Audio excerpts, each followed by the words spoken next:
Hello everyone, my name is Duncan Bruce. I'm the alumni manager here at the National Film and Television School. Welcome to episode 5 of NFTS Backstories, which is in partnership with the BFI. We're delighted to welcome two great filmmakers tonight. The first is Taylor Hackford, who's an Oscar-winning director.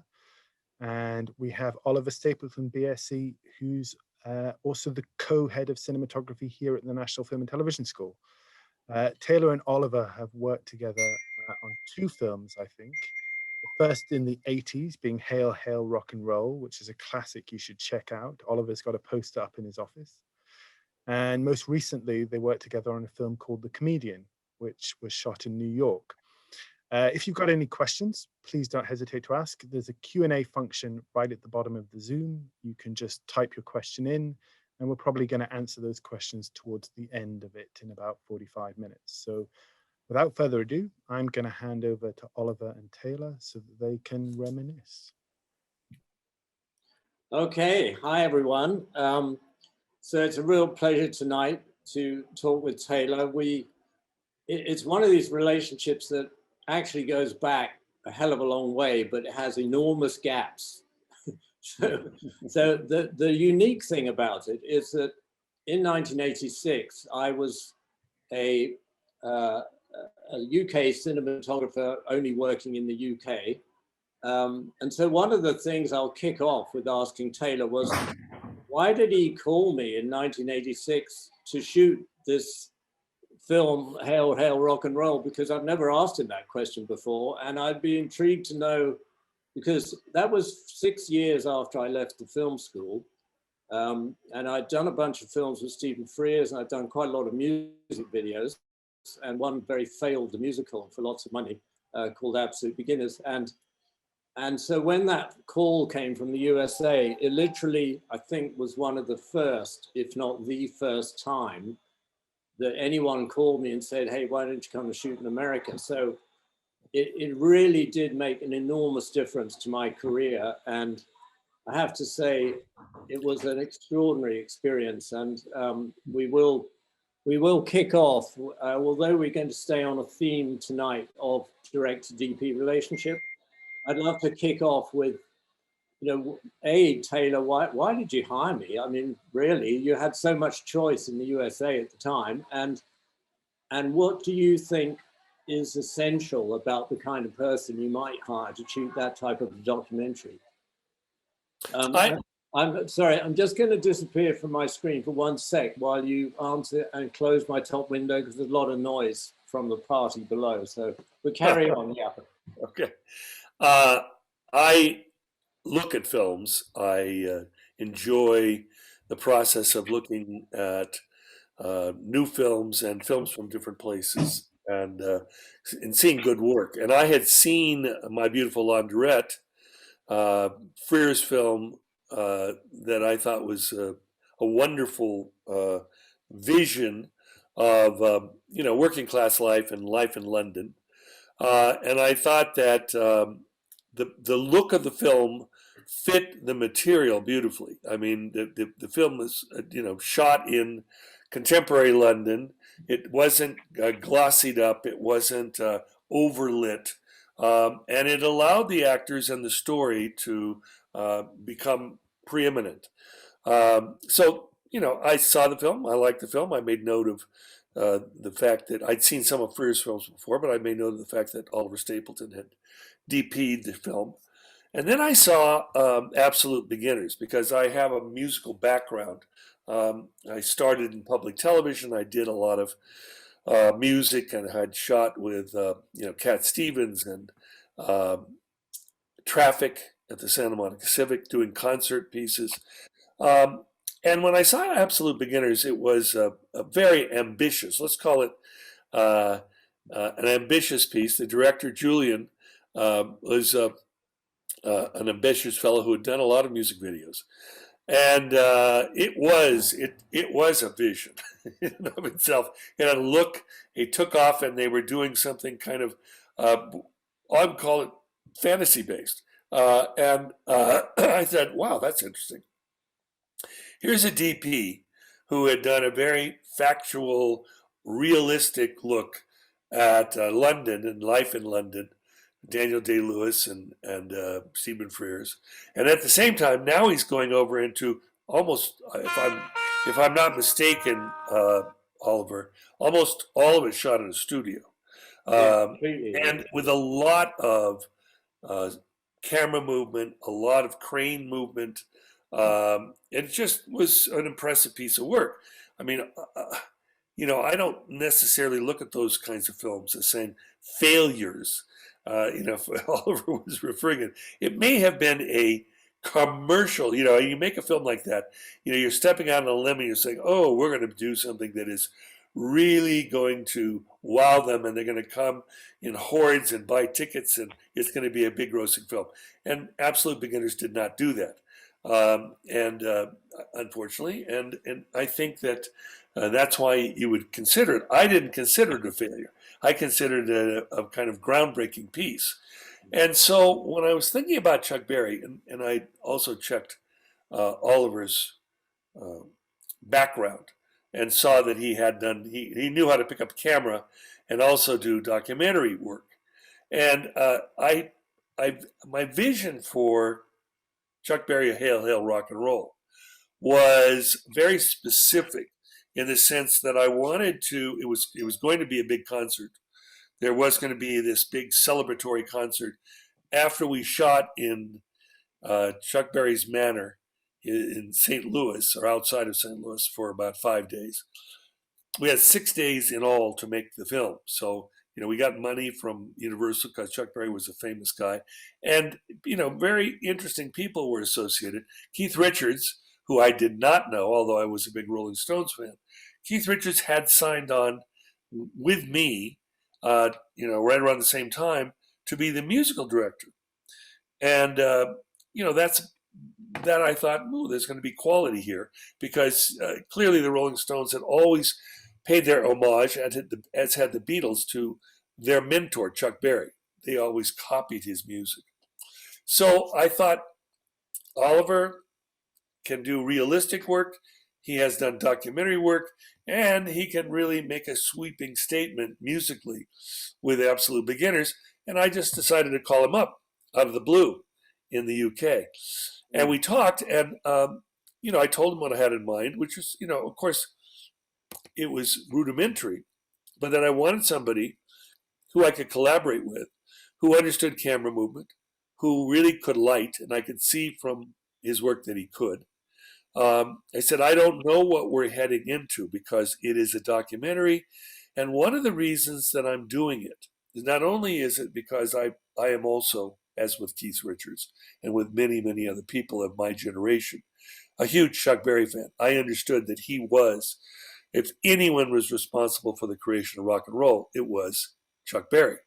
I'd heard Lennon and Keith Richards and Bob Dylan, and later Prince. I mean, all these people basically said we wouldn't have been able to do lyrics in our film, in our songs, if we hadn't heard Chuck Berry. Chuck Berry was the progenitor of the real songwriter, and his lyrics were brilliant.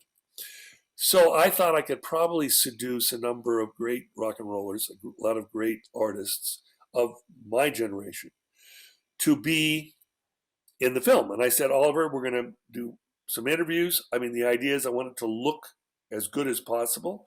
I can't guarantee that you'll have a lot of control to light it, but I'd like it to look as good as possible. And it will be, because I know that Chuck Berry is a controversial figure. I think it's going to be a dramatic film.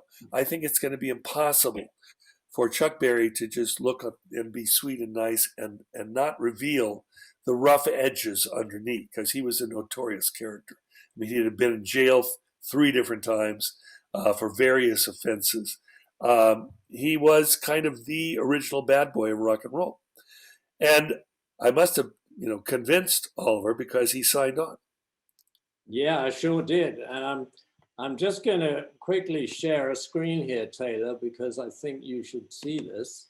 Are you seeing that? Yeah. Oh, yeah. Yeah. So Taylor Hackford remembers making a movie with Chuck Berry, the greatest nightmare of any filmmaking experience I've ever had. yeah, I think what was amazing for me was that, first of all, I'd heard you were really difficult to work with. So when, you know, in my research, when I phoned up my mates and said, what's with this Taylor Hackford guy? They went, oh, very difficult, right? But I made a vow to myself when I started being a cinematographer, and I said, I'm never going to believe a rumor, right? I'm never going to believe what anybody says about anybody in the film business, because we all know that, you know, whoever says what, is it true? Is it not true? Is it just that relationship or whatever? So I remember coming over to Kansas City, because we obviously didn't meet, we just spoke on the phone, and it was unbelievable, wasn't it? What we literally, from the hour off the plane, it was mayhem of getting equipment, getting sorted and shooting. And I must say, I just found you absolutely brilliant to work with. I don't know, the word difficult never occurred to me. You always struck me as a kind of Norwegian ship's captain, you know, someone who could take any storm, cope with any shit. And you were just a great leader, a great authority figure, which is what I think is fantastic in great directors. I hate working with sort of wimpy people who don't know what they're doing. You know, I want a strong vision. And I think that's how we got on sort of straight off the bat, was you knew that you'd listen to what I had to say and you'd say, great, or you'd say, no, I don't want to do that.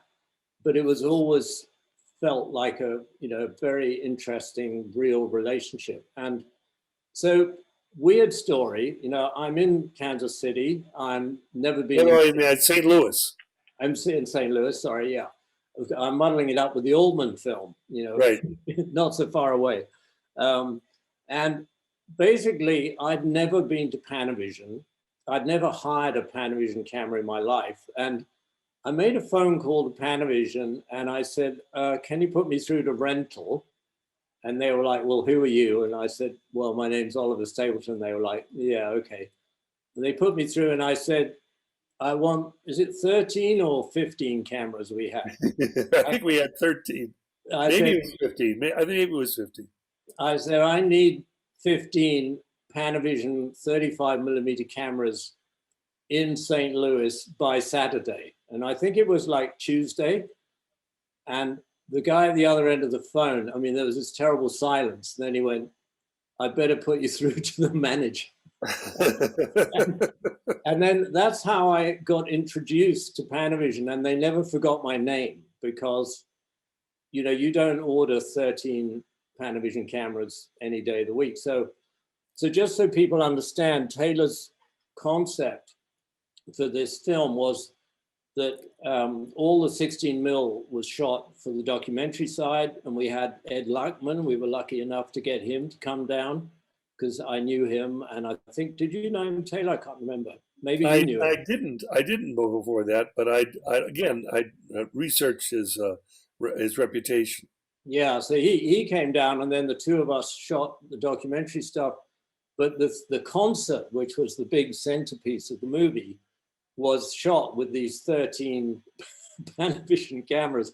I mean, even today, Taylor, that's a hell of a lot of cameras. So what was that about? You know, having so many, it was amazing. Well, it was you know, the thing the concept of Chuck Berry that was that he was coming back, he was coming home. You know, the Fox Theater in St. Louis was one of the great movie houses in America. It was in a particular style. I think it was Mesopotamian or Egyptian.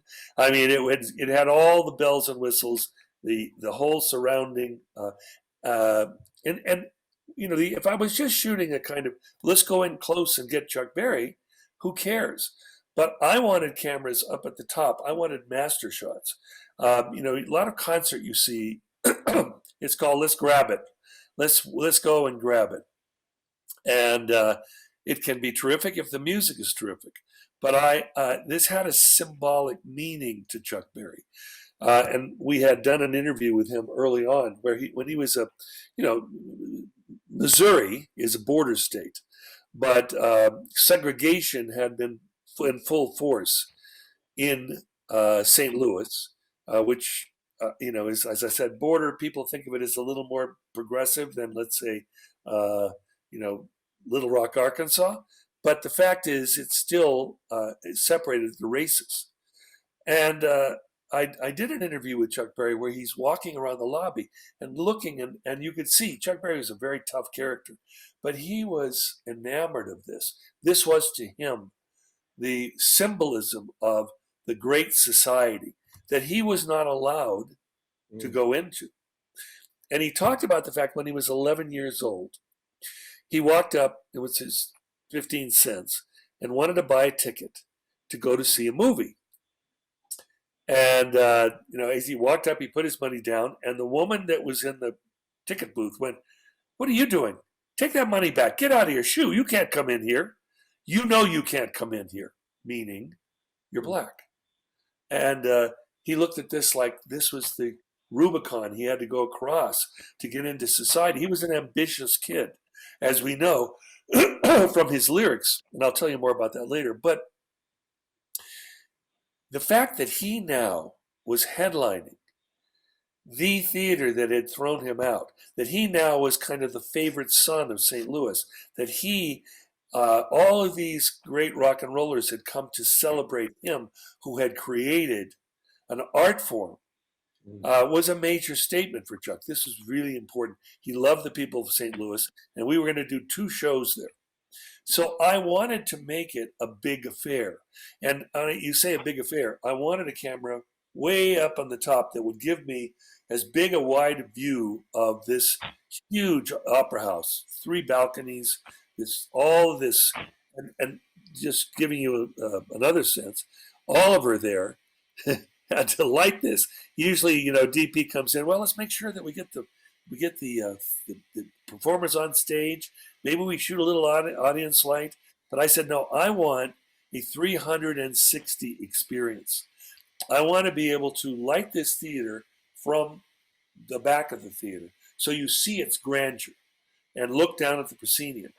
And at the same time, I want you to light it in reverse so that I can shoot from the stage over Chuck out that direction so I can capture the cavernous size of this place, which, by the way, was sold out. Both these concerts were sold out. And this Fox Theater had never been sold out since it had been renovated. It had recently been renovated as a historic monument. So now we're going to talk about the DP because anybody who knows cinematography knows, well, if you pour the light down this direction on a big cavernous thing and you make the glistening walls and everything work, and it was an impressive master shot. How the hell do you turn around now and shoot from the stage out and get the same feeling when you're the performer? So, Oliver was, he was charged with doing that. And people say, well, why do you need so many cameras? Because I'm going to shoot both directions. I'm going to shoot the audience. I feel that the audience is going to be part of the show because that audience from St. Louis, and people did come from other places around the world because this was a big deal. Chuck Berry had not done a concert like this in a long time. I wanted the look of the picture to have that richness, which is not normal in a normal concert piece. And that needs a lighter, that needs a DP who is willing to go out and do, I think in this instance, the impossible. Yeah, it was especially coming from a world of a single camera fetish. European cinema, 1980, 1985 is all about one camera. Even 2 cameras was considered like a compromise.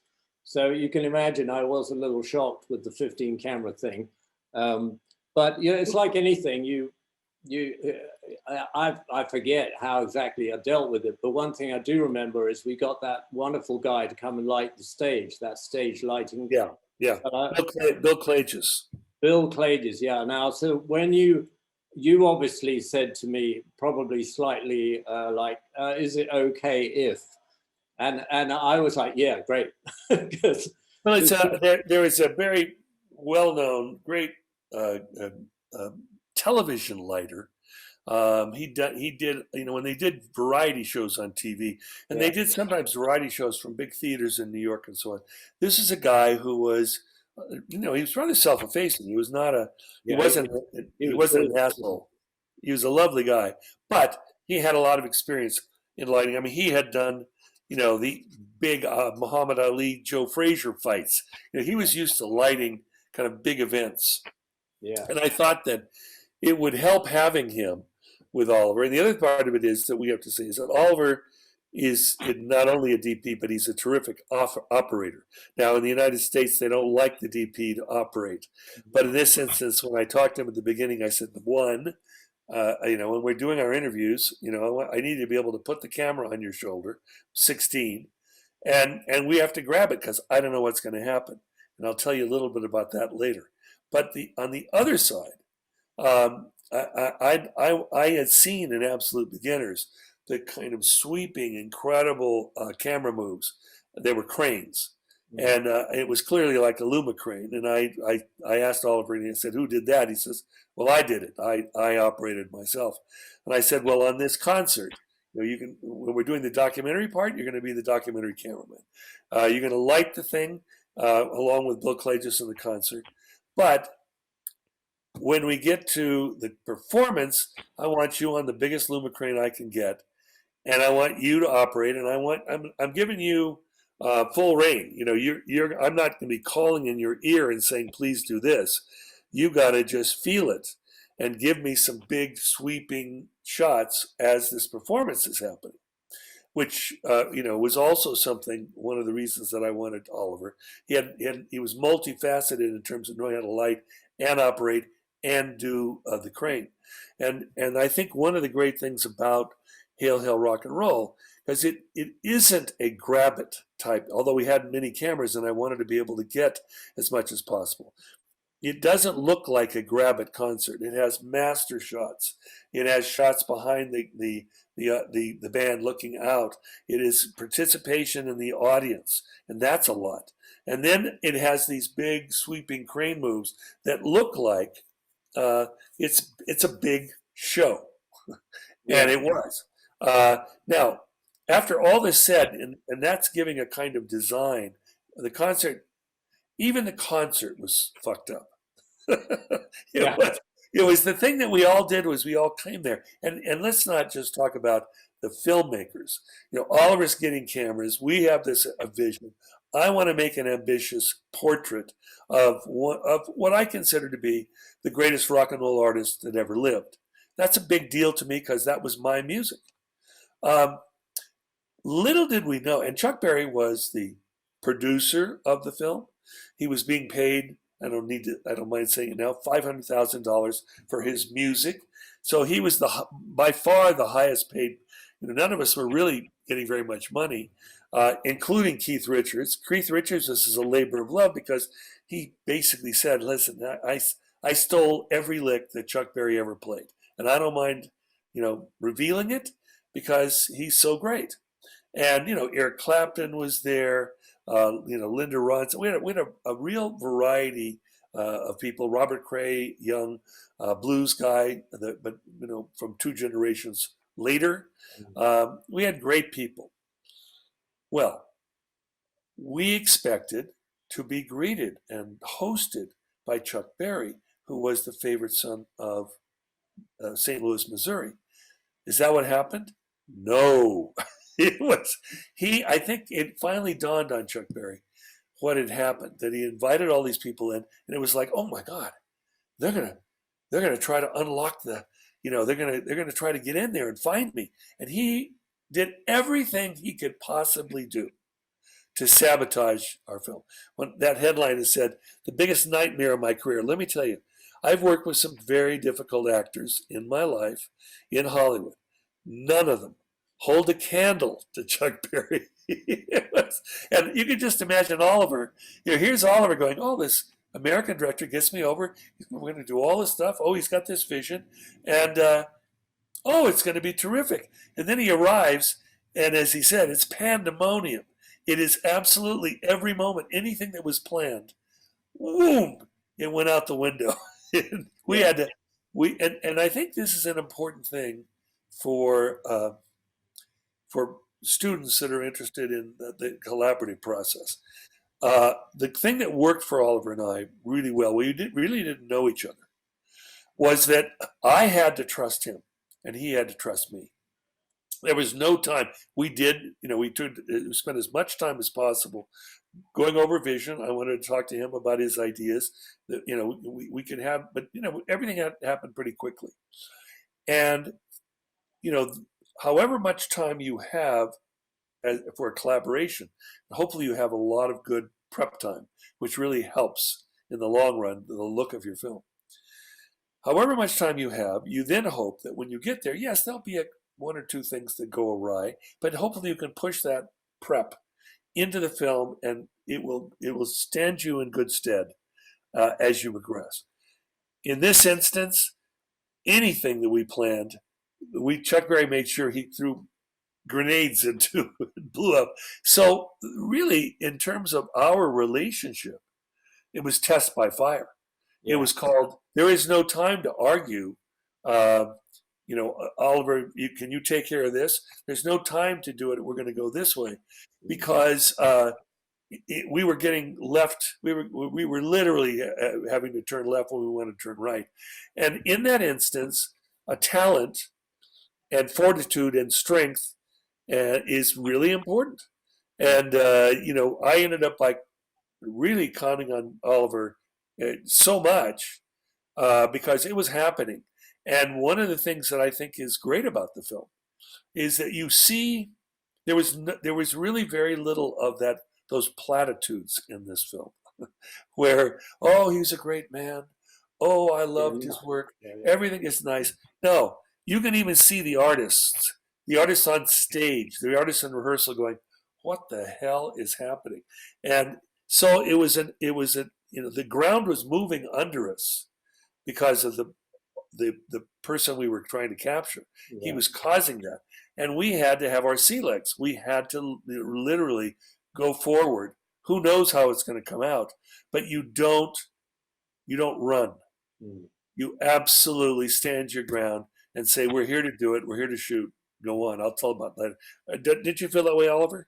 Yeah, no, very much so. I think, maybe we should, because of limited time, let's move on a little to the, I read a quote where you talked, I noticed also that I think 4 of your films were with the same production designer. And you had a quote where you said that the linchpin of the look is, yourself and the production designer in pre-production, obviously not in a documentary so much like this, but in a normal fiction film. So it would be really interesting to get your take on the segue, if you like, between working with a production designer and then in comes the DP, and then you have that kind of sometimes quite tricky crossover moment, sometimes a great crossover. It very much depends on the triangle. So it might be nice to talk a little more about the look process in prep with the production designer. And then as you're doing that or during that, you're then thinking, well, what about XDP that will then complement that in some way? So I think that would be really quite interesting area to talk about. I think that, when you are, I'm a storyteller, and when you're telling a particular story, I'm going to give an example. This is not one that Oliver and I worked on, but an important example. I made a film called Dolores Claiborne, which was from a Stephen King novel. And Stephen King is, fantastic writer, very popular writer, who deals with the supernatural. But he does do certain stories that are not supernatural. And Delores Claiborne was about I guess you would call it a murder case in Maine, and Stephen King is from Maine. So the environment of a piece is very crucial. And the production designer I'd worked with on a number of films was an Italian named Bruno Rubeo, and I called him the short, fat Italian. He had a mercurial style. But he was, he'd gone to architecture school. He was, he'd done a couple of films for Oliver Stone. He was a really terrific designer. And what we wanted to in Dolores Claiborne was capture this raw-boned quality of this working class woman who had gone through incredible personal trials and tribulations in the story. And Kathy Bates, who played the role, was just brilliant. She had already won the Academy Award for Misery. But I think this role in Dolores Claiborne was far better than what she did in Misery. And so you're working with people that you would respect. And Bruno and I kind of laid out this. He had to build a house. He had to build her house in situ, in a place that was very barren, very, as I said, raw-boned. The weather was impinging. And it turned out to be the coldest winter in 99 years when we were doing this. So we're designing a look of the film. At the end of the film, there's going to be a total solar eclipse, which we did on a soundstage. So, but we wanted to make sure that the look kept that authenticity of that Maine coast. So we did a lot of work. And, Bruno had the idea of René Magritte, the great surrealist Belgian painter. We used several images in the film. I didn't want the audience to really know. I don't care if they knew, but we used Magritte's images in the making of this film. And that's all work you do as director with a production designer. Now, the DP came in. His name was Gabriel Berenstein, and he was a Mexican, but he'd gone to the British Film Institute, which was his training. And what he added to the quotient, because this film was also about telling stories in two different time periods. You see Dolores, and it's equal. It's sometimes in films you say, oh, let's start the film with a flashback, and at the end we'll go back and have the flashback again. We bookended it. Or we'll put a few flashbacks in. This film was equal amount. The present and 25 years ago. And you're constantly going back and forth. So you're saying, what does the DP do when he comes in and there's a bond between the director and the and the production designer, and the DP is in charge of capturing this. And and Gabriel was great because when he came in, he was, I think that a DP has to be involved in the story. He's got to look and say, what are we trying to communicate here? He saw the natural, the rugged land of Maine, the cold, frigid place that this woman was raised and lived in, and the house that we were building, which was really craggy and suggestive of a kind of very much the character. And at the same time, he said, wait a minute, you're going back and you're telling a time in her life that she had hopes and dreams and wasn't as. So what I then started collaborating with Gabriel, and we talked about the fact that we were always, he was Mexican, but he really was English. He was European. And we looked at Bergman's films a lot. And when Bergman did a film called The Passion of Anna, which was, again, out on a very austere Swedish coastline. And it was, Sven Nykvist had shot it. And it was almost black and white, but in color. It was bled. It really was bled of the color. You just could feel the sense that living in this environment was tough. So he said, I'd like to take the, quote, Eastman color, the Kodak film, and I'd like to bleach bypass. I'd like to kind of strip it of this so that we are, and we put a lot of blue, and blue is cold, so that you really feel the pain of this woman's life and the look that's impinging on her life in the present. But he said, going back, I think we should use a totally different film stock. We use Fuji. And anybody who knows the old Fuji stock knows it's a pastel-y kind of look. It doesn't have hard, people love Kodak because it gives you a hard, high-def quality. Fuji was kind of soft and pastel-y. And since what I wanted to do in the back part of the film, the 25 years ago, This woman had hopes and dreams, and she had a husband and a child, and she was hoping that her life would work out. We know from the first part of the story that it didn't work out. So we used 2 different stocks, and it was great. And that was a great suggestion from a DP who was coming into a relationship. And Bruno, the production designer, went, "Yeah, I dig that. That could really work," because it was accentuating already what he was doing, but adding to the design.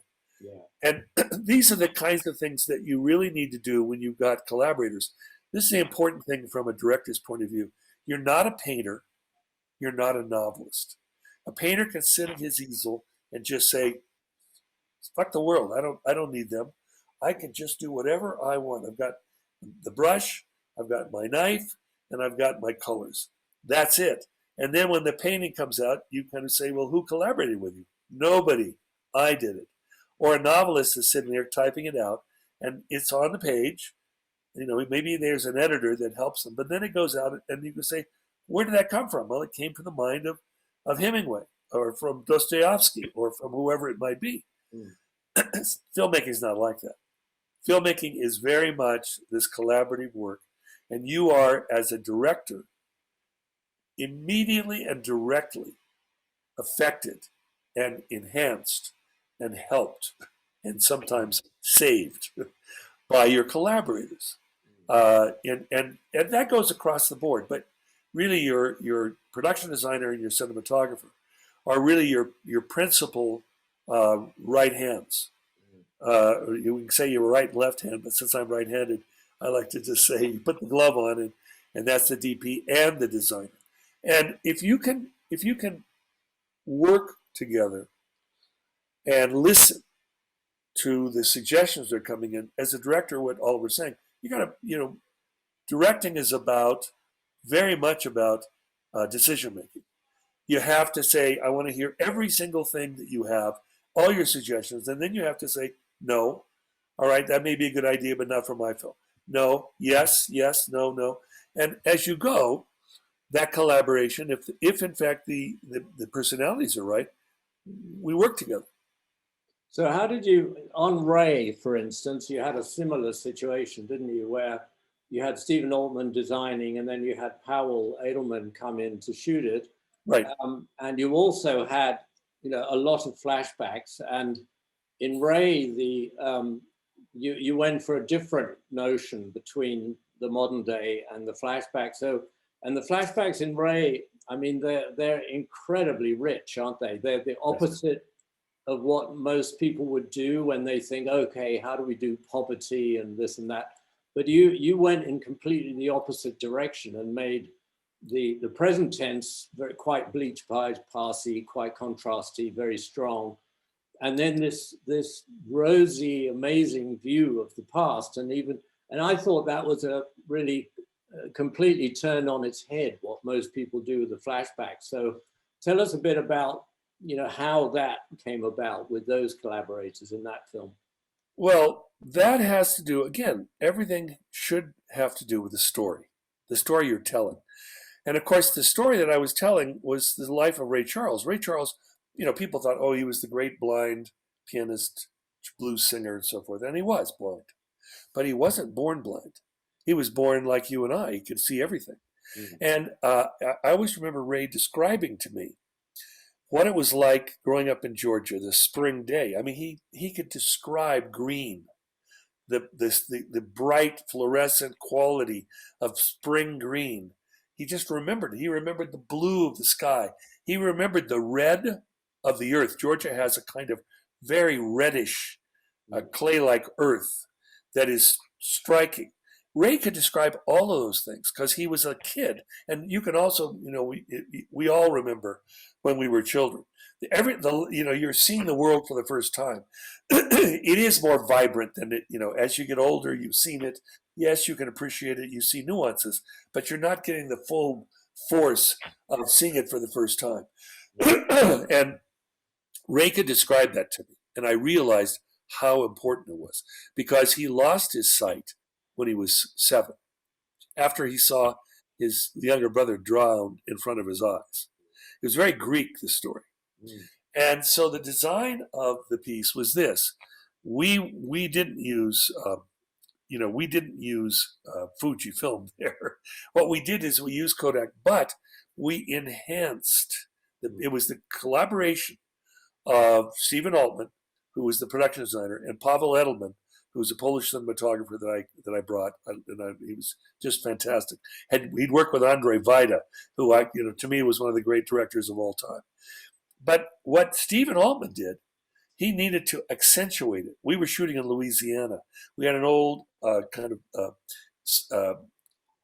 migrant labor, probably slave shotgun shacks in the back of this plantation that we used, not dissimilar from where Ray grew up.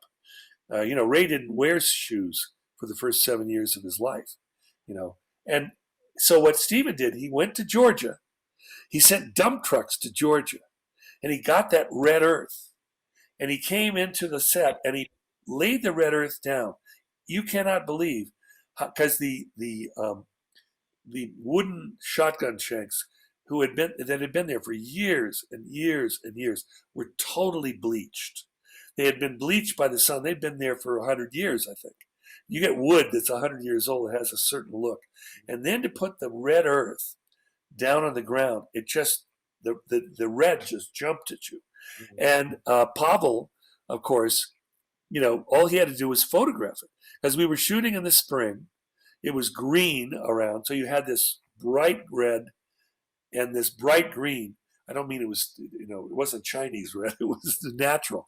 But it gave a vibrancy, which is what I wanted. Here's the young Ray running around. He sees everything. He feels great.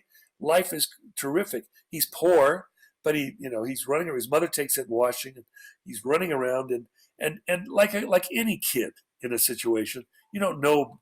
As long as you're eating, you don't know what poverty is. You only know what poverty is when you compare it with another thing. This was his village. This was his world.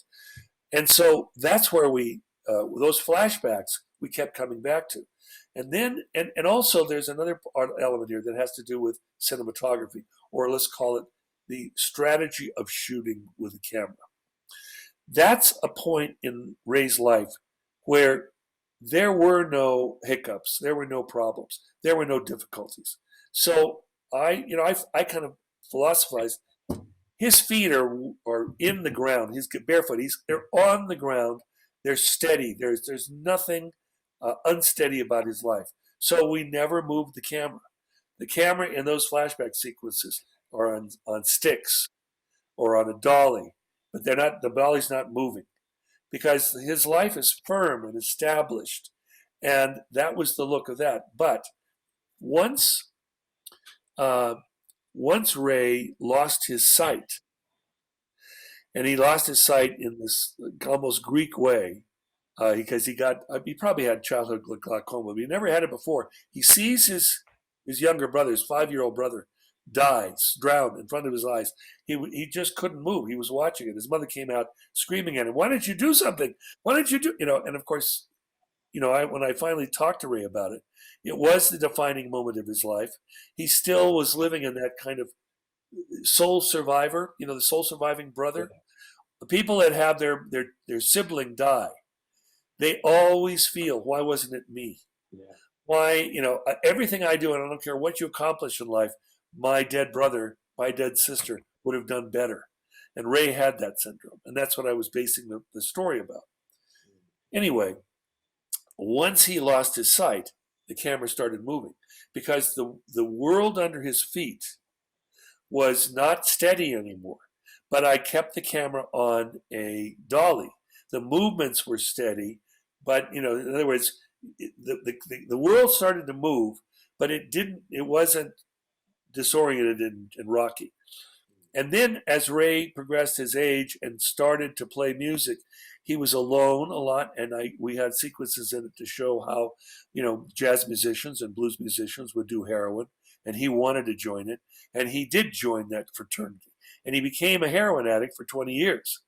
Once he started getting junk in his veins, we went to handheld, because now his life is it may have been moved before, but now it's rocky. Now it's unsettled. Now he doesn't really know where he's going. So there's a philosophy in Ray, not only of color, and once he did heroin, we bleach bypassed the film so that it was very, very austere. There were bits and pieces of color. If somebody was wearing red, you could see kind of the hint of red, but it was almost a black and white world that he lived in. And of course, he was blind, so it fit. I believe the strategy was all real and worked. But I think that in addition to the color, which Stephen Altman helped us immensely, there's another thing about the color that was interesting, and this is a pure production designer thing. It's dressing. In this little community out in the country, one day Stephen Altman brought this old dead tree. Not a huge one, but it had a good little trunk and some branches up that had been clipped. It was dead. I wonder what the hell is he doing with that? And then he brought all these colored bottles, and he hung these bottles from this dead tree. And I thought, whoa, that's a pretty strong statement, Stephen. What are you doing? I mean, that doesn't look real to me. He said, in the slavery era, the bottle trees were very much something that American Negroes used to drive off evil spirits. And this is where production design can be so important. And I'm not taking any credit. This was Stephen Altman's vision. I never knew about it. He had researched it. And it was this spectacular element because Ray is losing his sight. So at the very beginning of the flashbacks, he's running around, and there across the street, across this little alley, is this bottle tree, clinking it, but he can hear it at night. But then as he starts to lose his sight, and the process of losing his sight was slow. His eyes started to cake up in mucus. He got more and more blurry, and he could see the bottle tree disappear until finally all he could do was hear the bottle tree. There's this thing, we'd seen it, we knew it was there, but he himself is hearing the clinking of the bottles hitting each other in the wind. This is, I think, one of the great things about Ray that I loved, that collaborative thing. And once Pavel saw it, he went, "Oh God, this is fantastic!" Yeah. Because Pavel knew what he could do shooting it. But this is storytelling, and it's visual storytelling. These were not in the script. I'd worked on the script with Jimmy White, who was a black writer who had lived in the South. He'd never heard of a bottle tree because he grew up much later than this. But Stephen had gone back and really researched the slave era and researched what was going on. And I think it added all this cultural nuance to, and again, Stephen had gone through, and I had a wonderful set dresser named Maria Ney, who took this very seriously. So all of those shotgun shacks, she brought in great dressing, even rabbit pellets dead rabbits on the wall, and you really believe this little community really existed, and people lived there. It did not look, maybe people will disagree with me when they see the film. That community looked lived in. I believed it. Yeah, no, me too. But there's an example of a production designer and a DP adding their own quotient to what, in the long run, the film is. And yes, I said yes to some things and no to others, but you, as a director, take credit for all of their great work, and that's what collaboration's about. And they felt part of this story in a major way. Yeah, so that brings up a lot of interesting things. You in another interview about your first film, you said that you went on set like utterly prepared with storyboards and put the camera here and do this and do that. And then after a few days, you realized you had all these great people around you who were coming up with great ideas. And you thought, well, hang on a minute, maybe I should listen to this idea or this idea, because in the end, it's a director's movie. But in the end, even beyond that, the movie's the movie, isn't it? The movie is, without any names, in a sense. That's how I always... Well, but Oliver, you got that one wrong. My first film was the opposite of that. I'd drawn the images that I thought I wanted in the movie. My AD was, that's the assistant director. was a real veteran. I mean, he'd worked with John Ford. He'd worked with Robert Wise. He'd worked with some of the great. He wasn't a first AD for John Ford, but he was a second assistant. But I mean, he'd been on sets of great films. And my DP was Polish. I like Polish. Sometimes I've hired 3 different Polish cinematographers in my career. And he was he was a small, very intense, very dark Polish figure. And when I brought my here's my storyboard of this scene, I had 2 different reactions. The DP would just go like this,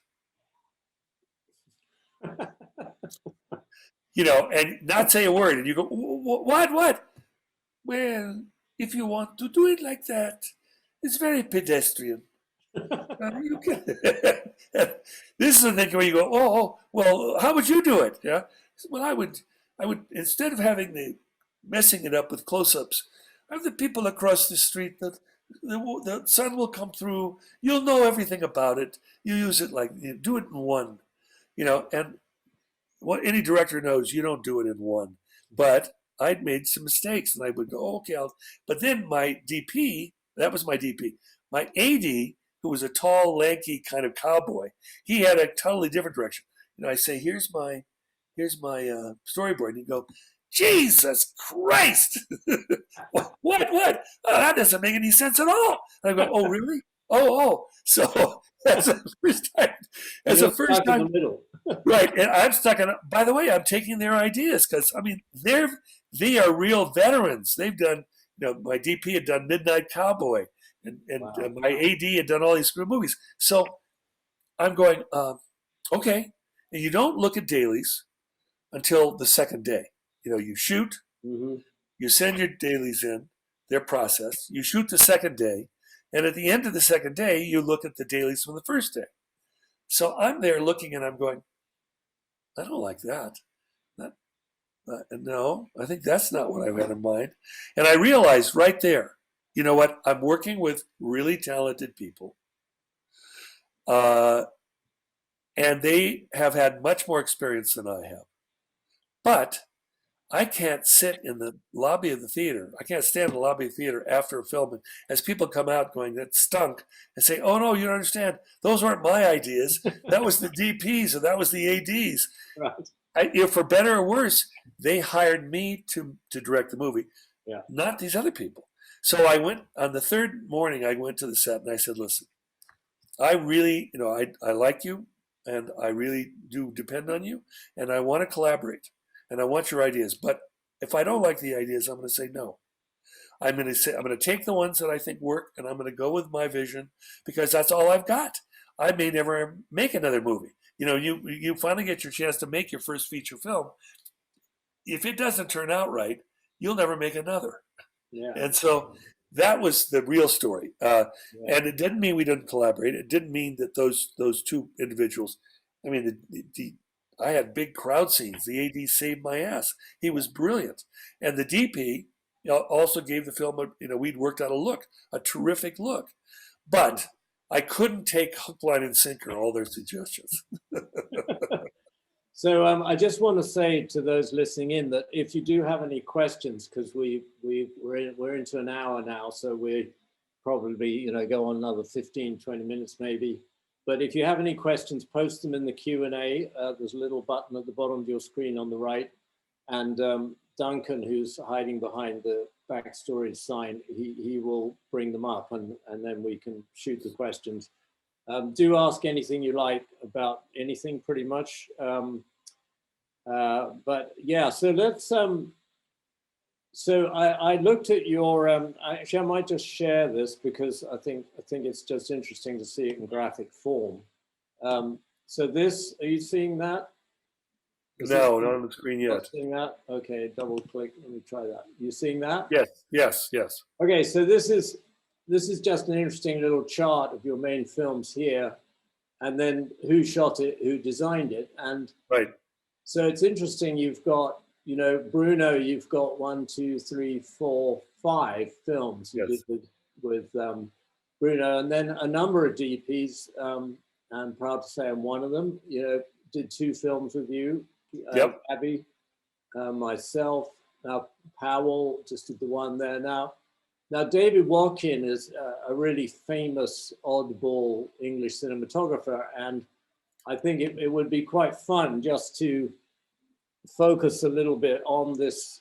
So as the people listening in, they will understand that I'm not quite sure the age group, I think it's quite young, but mostly the DP now is operating in the lower budget area. But as you move up the scale, quite often you will not be operating, but you'll have an operator. And then there was this amazing cinematographer called David Watkin, English cinematographer, and he kind of redefined the idea of what a DP should do. And one of the things that he didn't consider of any interest to the DP was either operating or discussing shots. He was just completely, but he just was interested in lighting. So I expect when you hired David to do White Nights, that must have been a bit of a strange experience for you. It was a shock. Yeah. A shock, total shock. David is very eccentric, the kind of the quintessential eccentric Englishman. And we were, he had his operator, probably one of the most brilliant operators, certainly on the wheels that I've ever met, a guy named Freddie Cooper. Freddie Cooper was unbelievable. But we were going location scouting. We were going out in the country. We're going to shoot something, and we're going to go out and look at this big location we're going to use. And David said, "Well, you can take Freddie, and it'll be fine." And I said, "David, you got to come. I mean, what if we find a location and I do a setup that you can't light?" And David said, "The day you find a location I can't light is the day you should fire me." I made him go. He read a book the whole time. He fell asleep. He just didn't want to be there. And Fred, and over the course of time, he realized, I mean, David Watkin was so weird, but he kind of wanted to show you I've never seen a DP in my life. He would light a set. He was brilliant. He was really, he kind of conceived that whole key light thing. And he really was great. David would light it. He would stand there and watch the rehearsal. And once he was happy, he'd turn around, we'd do the first take, he'd sit with his back to the set and read a book. It was you expect a DP to be there looking, wanting to adjust. He literally was focused on everything through the rehearsal. Once we rolled the camera, he wasn't interested anymore. And that's about as eccentric in the world of cinema. But David Watkin was brilliant. And his some of his work is legendary and it goes down in history. So it takes all kinds of. I like David a lot. I really did enjoy working with him. And you look at that list. There's certain people you have to understand. People have to survive. They work and they survive. A director goes on a film in pre-production, shoots it, and then spends months editing. And then if you are like me, I kind of get involved in the marketing of the picture. So, you can make a film every 2 years if you're lucky. While a DP, a production designers are on a little bit longer. DPs aren't. DPs work, and then if they say, "Hey, I did a film this year," they're not going to be able to pay the rent. They're going to get another gig and another gig. And, with Oliver, we worked together on the Chuck Berry film. I tried twice subsequently. I called him and, I thought, well, maybe he doesn't, that was such a nightmare. He probably doesn't trust me again, But the reality is when I called him, he was busy. I'm in the middle of something. I'm doing a film. I'm planning a film. And Gabrielle Berenstein, the same thing. I'm working with Gabby on 2 films. We had a really good relationship. And then I call him and he can't. Barkowiak, Andrei Barkowiak, who shot Devil's Advocate for me, went on to direct. He didn't want a DP anymore. So your relationships with your collaborators, Bruno, who I made 5 films with, made a terrible mistake. We made 5 films together. I, of course, went to him with Ray. And he went, "Ray, I don't get it. I don't think that'll be a very interesting film. And it won't be anything for me to do. And that's why I went to Stephen Altman. Stephen Altman had been the production designer of all of his father's, Robert Altman's films. And Stephen was just wonderful. But, Bruno, at his own choice, didn't do that film and then kicked himself like crazy. But he and I worked over and over and over again because we had a shorthand and because we collaborated. I mean, the other cinematographers that I worked with, it wasn't that I didn't want to work with them again. Most of the time, they were busy on other things. The timing didn't match, and that's just the fact of what filming is about. People that are on crew based literally need to work as much as they can to Oliver to buy his boat that he could sail in Asia on. It's like he doesn't, and they can't wait for you. They just can't wait. and also the other part of it is, as a filmmaker, this is the unfortunate thing. I'd work all the time if I could. It's fun. I'm when I'm dancing, when we're shooting, that's the best time. However, you develop things. I don't take assignments very often. I develop things and then I try to make them. The problem is that you're always, as a director, you're going with your hat in your hand, begging for alms. Please, I've got this idea, and everyone's going, no, we're not, no, we don't like it. And when you actually sell a project, it's a miracle. So if Oliver's there waiting for me, and I say I'm going to make this film next, and I keep calling him saying, well, no, I didn't sell it. No, it didn't happen. Yeah. And just to give you an example, with Ray, I developed Ray. I tried to get Ray made for 13 years. Nobody would do it. And the number of people that came and went during that process, they can't wait around for 13 years. I actually did other films in the process. But even those instances, sometimes you're lucky. When I first started Ray and when I first got into it, I wouldn't have had Jamie Foxx. I waited those 13 years, and in the process, I found an actor who, was so great at Ray, he won the Academy Award as Best Actor. I wouldn't have had Jamie. So, these things all fall. But I can't tell you the heartbreak that happens as a filmmaker. I mean, you've developed these projects could make great films, and they never get made. And in the process, you lose the relationship with your collaborators because they've got to move on. Yeah, it's really difficult. And one of the things I always liked, actually, after 1986, is the couple of times when you called me or my agent told me, hey, Taylor's asking if, whichever film, and I couldn't do it. That's happened to me once or twice before with other directors. The difference is that they wouldn't speak to me anymore, because they were like kids, like they didn't get the sweetie, so screw you, and that was the end of that relationship. And that never happened with you. And in 2016, when you asked me to do The Comedian, it felt very kind of natural to me that we hadn't fallen out, even though we hadn't worked for 30 years. Right. and it was extraordinary turning up in New York. And although I hadn't seen you, I don't think at all, since 1986, it within, I don't know, 2 minutes, it was like we just worked together a couple of months before, which is always a really good sign of a relationship, isn't it? It's some kind of chemical, it's just a thing, and you can't define what that is when you're comfortable around somebody creatively.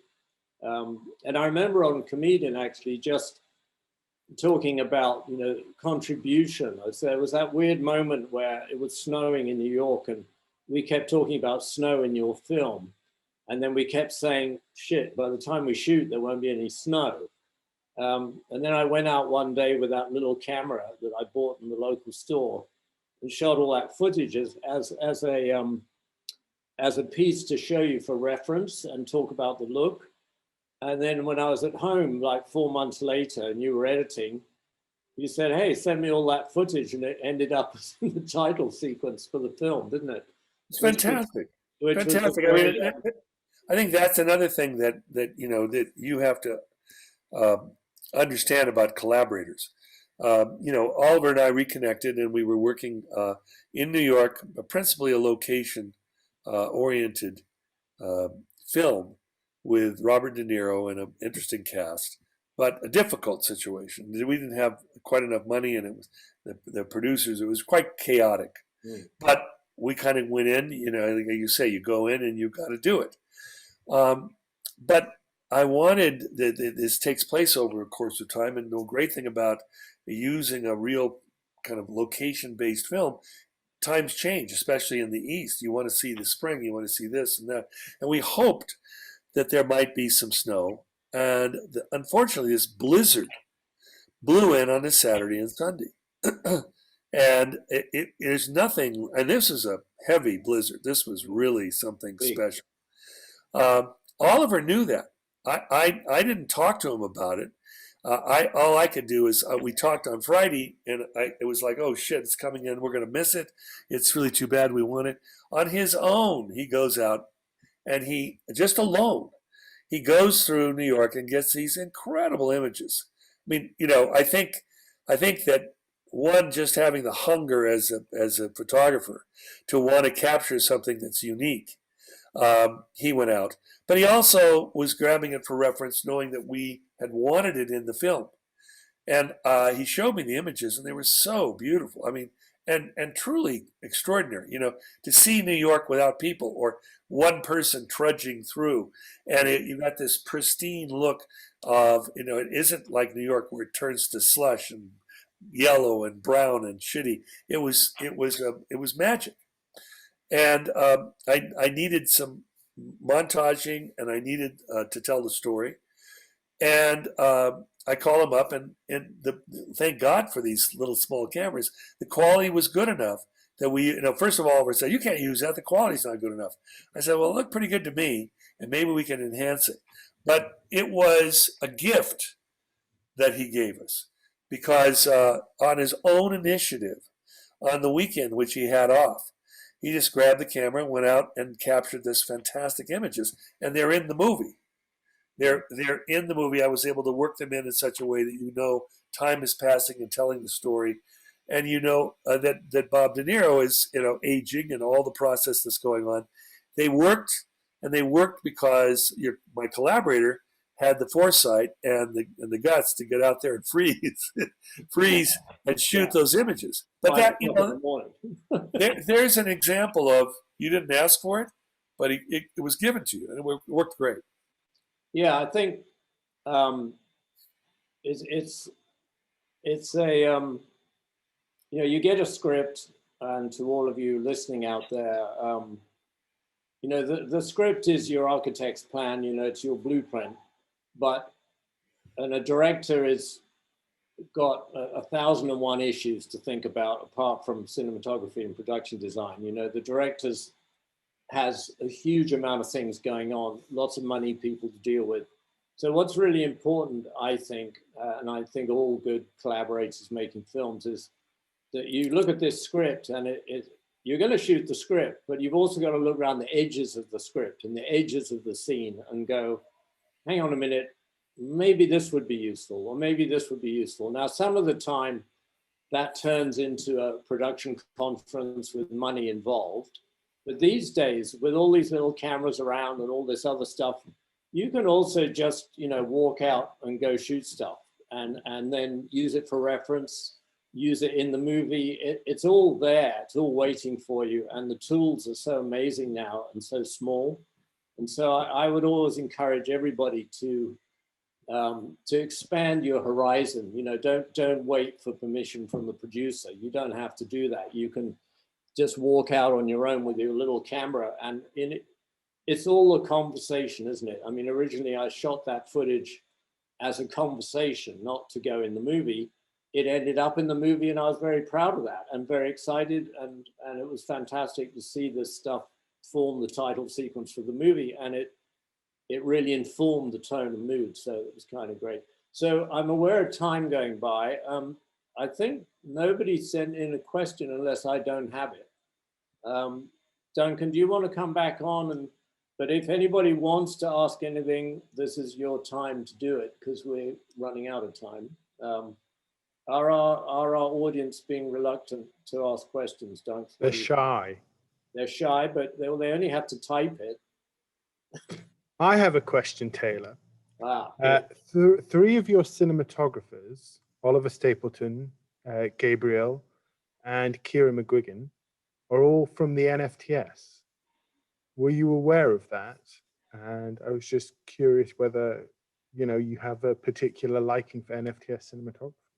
Yes, I mean, I was aware of it. And certainly the first person I worked with was Gabriel. And, it was a very interesting situation with him. Gabriel is Mexican. He was from Mexico City. He was there in 68. He was there when the massacres happened.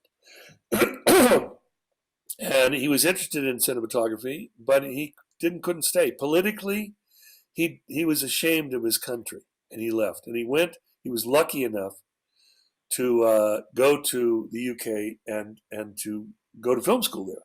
I mean, I think he shot some stuff for Derek Jarman there. He did various things. And Gabriel had a wonderful, this is always the interesting thing about English.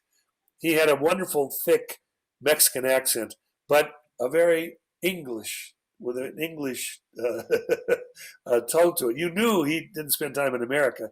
He was very British and had a very strong sense. But with a Mexican eye, wonderful, everybody brings their passion. And, I had a wonderful time, and still he's a very good friend.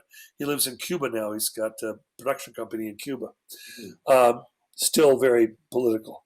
But, it was interesting because here was a man, I was making, I hired him to do a film called Blood In, Blood Out, which was a Chicano gangster picture. And I wanted as many Latinos as possible, and I wanted to feel that blood, that heat from the Latin spirit. And but Gabriel was coming with that attitude, but with a British sensibility of the film school he'd come from, and it was a wonderful mix. Oliver, I was not aware that he was. I probably did check to see his credentials and knew that. I mean, I was looking at the films he'd done, as I said earlier, but when Oliver came, let's go back to Chuck Berry. You have to understand, here was somebody who, as I said, had the rug pulled out from under him. I don't know what he was expecting when he came with Chuck Berry, but it wasn't as though it was directed at Oliver Stapleton. All of us did. I mean, things would happen, and I'd say, one day we had been, we were supposed to shoot in a prison that Chuck Berry had been in, and he reneged at the last second. And then he said, "Oh, by the way, Wednesday, I can't shoot. I've got." I said, "What, Chuck? We're here. We got 6 days to make this whole movie. What are you talking about?" And he said, "I got a gig." I said, "Well, you got a gig here too, and you're getting paid a lot of money for it." He said, Don't you talk to me that way." I mean, he was tough. I said, "Well, what are you doing?" He says, "I'm doing the Ohio State Fair in Columbus, Ohio, and they're paying me $25,000, and I'm not giving that money up. This is who, he's getting paid $500,000 on his movie that's going to make a history, and he's still trying to sabotage us." So I go over to Oliver and I say, "We're here. There's nothing to shoot. He's the portrait." So I say, "Oliver, we're going to fly to, you got to put the camera, grab as much gear as you can. It's going to be sun guns, I guess. I don't know how you're going to light it, but we're going to fly with Chuck Berry." I said to Chuck, I said, "Well, if you're going, I'm coming with you with a camera." And Chuck's response was, "Fine with me, but I ain't paying." Classic Chuck Berry. So, Oliver, who'd planned on shooting something else, had to grab the stuff within 24 hours, get it ready. We get on the plane, the TWA plane flying from St. Louis to Columbus, and Oliver's sitting in the aisle shooting Chuck Berry on the plane. I don't know, Oliver, did we bring a sound man or did I do sound? I think you did it. Did you? I think two of us. I think I did. I think I did sound because I know about this from my early documentary days. I mean, we went with Chuck Berry. It wasn't planned. We couldn't take a big crew, but the thing that's fascinating is sometimes these accidents happen. And Oliver's going, "Well, okay, I'll do the best I can." And we got Chuck Berry on the plane. We're sitting in first class, checking his guitar in luggage. He leaves his car. He leaves his car in the short-term car park, and in St. Louis. We get on the plane with him. We fly, but you could never shoot on a plane today, a real commercial flight, but we did. We get there. We see him pick his guitar up off of the luggage thing. He rents a car, drives to the Ohio State Fair, where there's a big crowd. He walks in immediately. Inside is carrying an attaché case. Inside the attaché case is a psychedelic silk shirt that he puts on. Changes his shirt. That's all. He goes in, collects his $25,000, and puts it in the attaché case in cash. In cash. Yeah. He then goes on stage. There's a band that's kind of bright. Oh, we're going to play with Chuck Berry. He just goes, "Hi, boys," and he starts playing. They don't know what they're playing, but the crowd goes crazy. He finishes the thing. We see him get back in the rental car, goes back. We fly back. He goes to the short-term parking lot at about 2 a.m. We're covering the whole thing. So, for me, it was called, if I'm here to shoot, I'm going to shoot. I don't care.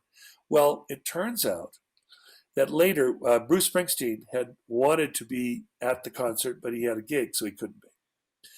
I interviewed him later. He said, "I will be interviewed if I can tell you my experience with Chuck Berry," he said.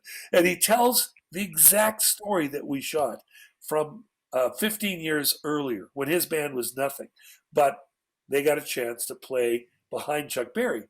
And he kind of narrated the sequence that we shot. It was one of the best sequences in the entire film because you have the world's #1 rock and roller narrating the sequence we shot. And of course, Chuck had not changed his style at all. And Springsteen said, we were there, we're going to meet Chuck. He walks in and says, "Hey, boys." And they go, "But Chuck, what are we going to play? What song? What key?" "We're going to play some Chuck Berry songs." He said, "We didn't know what key it was in. We didn't know what song we were playing." You have the world's greatest rock and roller at the time telling a story. It was hilarious. And we had the entire sequence described, not an interview with Springsteen talking, but the actual footage of what he was describing. So sometimes, it's serendipity. And what I'm saying is, Oliver could have said, "Wait a minute, I got this thing set. I'm not doing that." He just got his stuff together, and we went, and we got it as well as possible. But I think it's still one of the great sequences of the film. Mm. Yeah, no, it was. I mean, when he threw his guitar on the belt, I'm a guitar player, and I was like horrified. I mean, I practically stopped shooting. I was like, "What? You're checking in your guitar on the belt? Chuck Berry's guitar?" But he didn't care, did he? He just figured, well, if it doesn't get there, I'll get another one. That's right. Well, what he said, I asked him the question. He said, "Deductible." Deductible. It was all about taxes and money. Everything with Chuck was about money. But in any event, those things, and Karen, I did know he had been at the BFI, and these are all, and that goes without saying. It's the same reason that I worked with 3 Polish cinematographers. The Polish film school is great, really great, and that when you take somebody from those schools, they have had a basis in theory, they've had a basis in practicality, that they're going to be able to roll with the punches when you're shooting. And, Pavel Edelman and Andrei Barkowiak and Adam Hollander all came out of that Polish film school, just as the people came out of the BFI. So it's what do you want to say? It's a relief. It is something that you have that that they're going to bring the sensibility that they've had in their training to the film, and they're going to have a point of view. That's important. Mm. Yeah, a point of view, like saying what you think. Yeah. Say what you think and say it quickly and concisely, and then don't whinge if the director doesn't want it. Yeah. Well, that's exactly it. But to understand, as I said, once you've made a number of films, hopefully you do know what you want. Mm. You want to let the crew know that. Mm.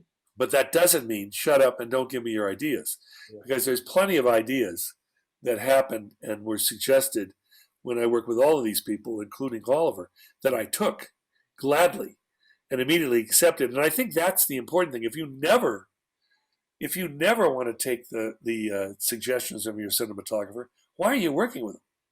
Yeah. It's like, but it is a give and take thing. If in fact the cinematographer is so touchy, I'm going to go sulk. You don't sulk. You got to make the film, and that's what you want. You want collaborators who will go out there, because it's war, and I think one of the things that Oliver mentioned about, I did try a couple of times to work with him and couldn't, but after 30 years or 25 years, whatever it was, we had gone through war together on Hale Hill. We got to know each other, but the way you really know each other is in adversity. When things are not working perfectly, when you've got to respond to crisis. And that, if you've been through war, you've got somebody that you trust. So when Oliver came to New York, we were able to reconnect because we'd been through war together. And we didn't know what we were going to be facing, and with a comedian, there were some very interesting experiences that we went through. You always do on a film, but I think that the confidence between us, our relationship, which had been formed in an earlier time period, was still very real. This is the thing about film: you work with people, and when you're intensely under pressure. You're intensely under pressure. You know that this guy's got your back, and this woman is going to be there for you.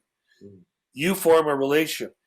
You don't see them for years, sometimes decades. When you reconnect, it's immediate because you went through hell or war, or in reality, you went through a lot of fun, because I think adversity and conquering adversity is why we do this, and it's a lot of fun. But that person you can trust. And if you reconnect after 2 decades, they're the same person. They're still there, and you can reconnect very quickly. Yeah, I agree. Well, we've had one question, which we'll try and sneak in before the hour and a half mark. It's from Gilbert. He says, it's really interesting hearing you talk about being able to have access to all these people. Do you think now, with ubiquitous phones and cheap cameras, you could make such a film when everyone is so media aware and self-conscious of their public image? And he puts, P.S. My beautiful laundrette was shot at the end of my road. Sadly, the shop is now a Ladbrokes. I think that you can always... this is what I think. I think that the drive, the passion, the obsession of filmmaking is not going to be thrown out the window. I mean, yes, the process of immediacy with digital cameras, etc. And by the way, digital editing was the greatest invention.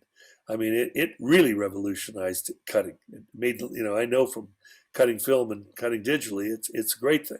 I'm not so sure about film and digital cinematography, but you'll be able to get things to look the way you want it, even if you want to look like film. But I think that the answer is there will always be those filmmakers and collaborators who will want to take it a step further, who will want, have a vision and want to make that story that you're telling look and from a point of view of locations, have an authenticity to them, as opposed to, there are always the people on the other side, the people that give you the money, the people that want to say, let's get it done as quickly and as cheaply. We don't care what it looks like. And those are the people that you're always fighting. And it's a battle that goes on all the time because you're spending real money. And, now, there are things that happened in the entertainment business which are really fascinating that at the time didn't seem like they were monumental, but were. For instance, in Hollywood, the Screen Actors Guild had a big strike. I was president of a union, the Directors Guild, so I believe in unions. But they went out and they struck for whatever reason. And in the process, all of a sudden, they had to put things on television. So they put reality on television. And when they put reality on television, it caught hold. And today, There's so much reality on TV, and then with reality is almost an excuse to not make it look so good, you know. And what happened is that actors lost work, cinematographers lost, a lot of people lost work because what used to be dramatic work on TV switched. Now with streaming, there's tons of opportunity to tell stories. And I would expect that you trust the artistic integrity of the people that went to the BFI. Let's make it look better than they want. Let's surprise them. Sometimes they don't even know it, but you know it. And when you actually can present something, and this has to do with acting, everything else. I like a realistic style of acting. I want to make sure. I came from documentaries. I know how real people react in situations. And I think that actors who really have deep, deep talent. I mean, I'm married to one of the great actresses. She happens to be English, you know, but one of the greatest actresses ever, this generation or another. But, you know, they have a sensibility. They're going to give you something great.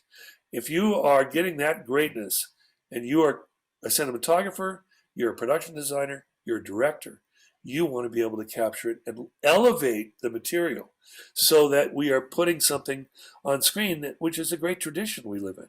I mean, you know, feature films have been around for a long time. You know, if you really delve into it, you'll see that the greatness has already happened. You know, hopefully you can approach it, and you don't want to give that up. So I would hope that the artists themselves, who are always, and they always have had to fight commerce, will still fight and still put really great work on the screen. And I think it's also, I mean, part of the reason that, you know, I'm here exchanging information, if you like, at the NFTS with the 25-year-olds, 25 to 35, is that I believe every generation will reinvent art, you know, reinvent cinema. And in a way, you shouldn't worry about the fact that everyone's got a phone or everyone's filming with a phone. It doesn't, it's another era, it's a different reality, and the filmmakers and artists of today they'll take it on and they'll invent great new stuff and interesting new things. So I'm not one for believing in a kind of nostalgic view of the past, and that you know, that there was, I remember when I came in the industry, I was like 30 odd. And I keep hearing these old guys on set saying, oh, back in the day. And I thought, I'll never say that. And then they'd say, in the good old days. And I'd think, I'll never say that. And I made all these notes about what not to say when I get ancient, like now. And it was really important to make those notes, because I think once you start looking back and thinking it was better in the past, you might as well just, you know, go fishing and die, really. You know, but if you stay current, like I love to be here, because I feel that I gain so much from being with the youngsters, and hopefully they gain a little bit from being with me. And so that's how it rolls, right? That's how you roll on through life. And you're born and you try hard, and then you die, and that's the deal. So I'm very comfortable with not worrying about like technologies screwing up life or anything like that, or we live in a surveillance society. All that stuff to me is like, yeah. I just want to see, you know, as Taylor's saying, there's always a truth, there's always a story to tell. And if you tell the story with integrity, truth, and meaning, it'll always have a place. It'll always be seen. So there's no reason to give up at any point. No, it just isn't. And so, yeah, that's what I feel. Anyway, I guess, Dunks, we should probably wrap this up, right? We've gone over time. Yeah, that would probably be the best thing to do. So I want to take the time to obviously thank both of you for giving your time. It's been really great to listen to it, especially the Hail Hail rock and roll stories. They're amazing. That could have been the entire masterclass. Thank you, everyone, for tuning in, and thank you, Oliver and Taylor.